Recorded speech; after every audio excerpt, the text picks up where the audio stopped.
निर्दलीय प्रत्याशी ज्योति सिंह, काराकाट की महिलाएं ज्योति सिंह के समर्थन में।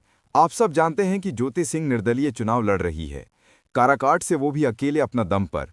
जिस तरह से ज्योति सिंह जनता इतना सपोर्ट कर रहा है और इस बार लगता है कि ज्योति सिंह चुनाव जीतेगी, क्योंकि दोस्तों आप सब जानते हैं कि ज्योति सिंह चुनाव से पहले ही जनता से कई बार बुलाने पर जाया करती थी।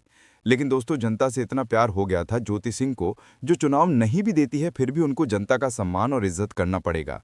जनता को बुलाने पर ज्योति सिंह को जाना पड़ेगा, क्योंकि ज्योति सिंह का इतना बड़ा नाम बन गया है आज के भोजपुरी में, और इंडस्ट्री भी उनको बहुत अच्छे से जानने लगे हैं और उनका पहचान पवन सिंह के वजह से ही बड़ा है।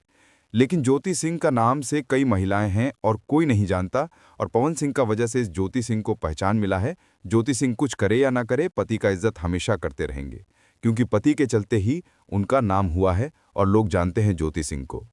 इस वीडियो में इतना ही। बस इस चैनल पर नए हो सब्सक्राइब करना, बेल आइकन प्रेस जरूर करना। धन्यवाद।